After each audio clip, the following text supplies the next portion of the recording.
In the heart of West Africa, where resilience is a way of life and history has been written in both triumph and struggle, a bold move is underway. Ibrahim Traoré, the youngest leader in Africa, a soldier turned president, has just returned from Beijing with an agreement unlike anything Burkina Faso has seen before. A $20 billion partnership with China, more than twice the nation's annual GDP, promising to reshape the country's fields, roads, factories, and power grids. It is an economic gamble of historic proportions. For some, it is the dawn of a new era. For others, it is a dangerous bet. The question is simple yet immense. Can this deal truly lift millions out of poverty, or will it become another unfulfilled promise in Africa's development journey? Music rises. Title appears on screen in bold. Ibrahim Traoré brings home $20 billion China deal to revolutionize Burkina Faso's economy. Born in 1988 in the rural commune of Bondakai, Ibrahim Traoré grew up surrounded by both the challenges and the quiet beauty of the Burkina countryside. From an early age, he saw how hard work alone could not shield his community from the cycles of drought, fluctuating crop prices, and limited infrastructure. These experiences shaped his belief that only bold, structural change could break the chain of poverty. Joining the military in 2009, Traoré's discipline, integrity, and focus on national sovereignty earned him the respect of his peers. By 2022, as Burkina Faso's security crisis worsened and public trust in leadership waned, Traoré led a popular military uprising. At just 34, he became the youngest president on the African continent. His message was clear: Burkina Faso would take its future into its own hands, no longer dependent on foreign powers for direction or survival. To understand the stakes, we must first look at the numbers. Burkina Faso's economy relies heavily on agriculture, employing over 80% of the population. Yet most farms depend entirely on seasonal rains, and yields are often too low to feed the population, let alone export at scale. The mining sector, especially gold, accounts for roughly 70% of export earnings, but nearly all minerals leave the country in raw form. Local industries that could add value and create jobs are scarce. Infrastructure remains a bottleneck. Over 60% of rural roads are unpaved. In some provinces, access to electricity is as low as 10%. Internet penetration is just 22%, leaving millions disconnected from the digital economy.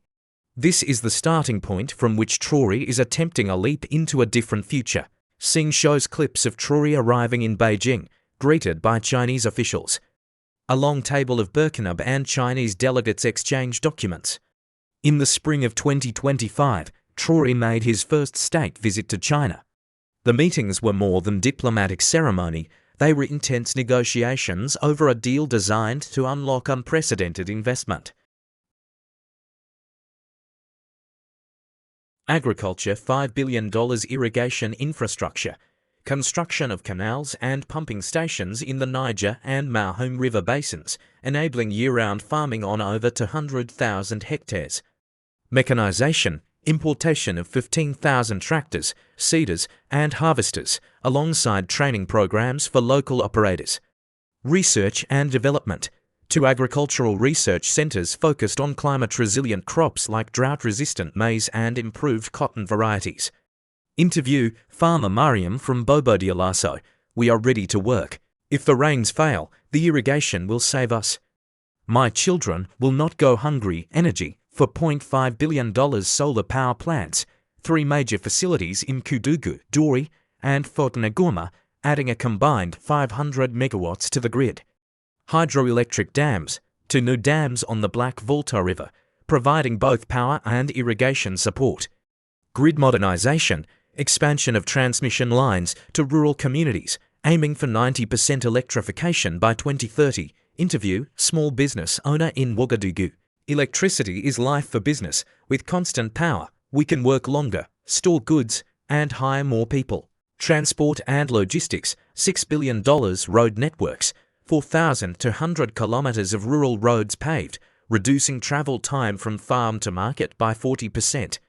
Railway project: a standard gauge rail link from Ouagadougou to Ghana's port of Tema, cutting export transit time from weeks to days.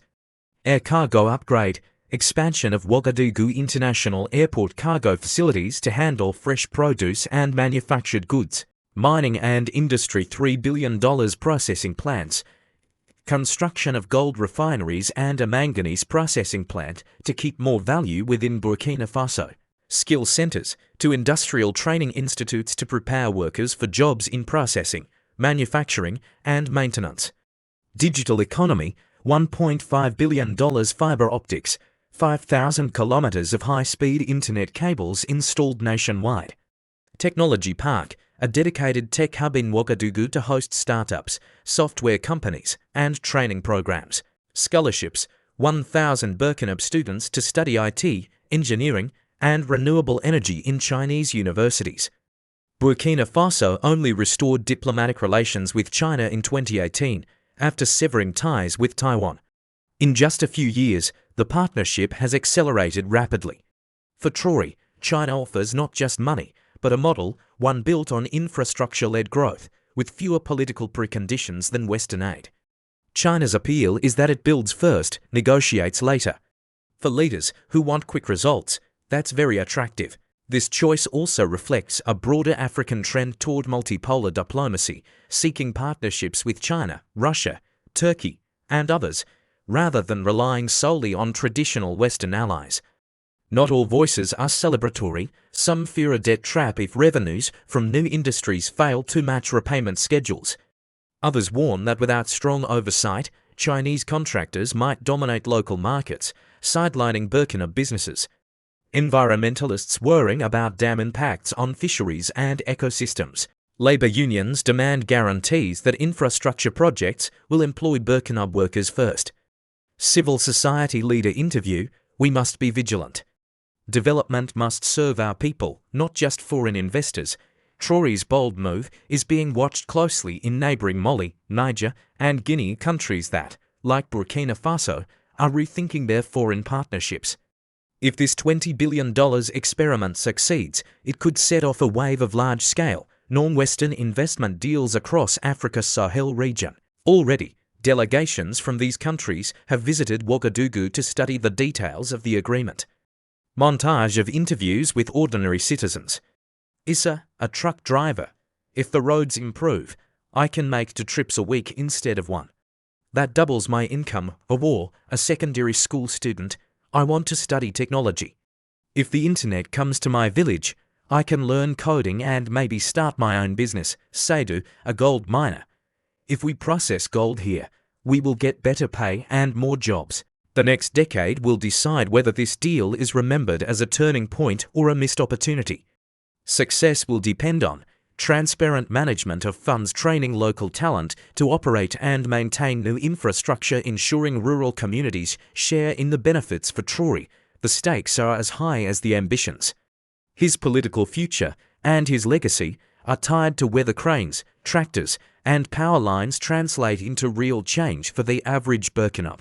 In the dusty markets of Ouagadougou, in the farmlands of Koudougou, and along the unpaved roads of Dori, the echoes of this $20 billion promise are beginning to stir hope. Burkina Faso now stands at a crossroads between the struggles of the past and the possibilities of the future. The question remains, will this bold bet with China mark the birth of a new era, or will it become another story of dreams deferred? For now, the world is watching and waiting.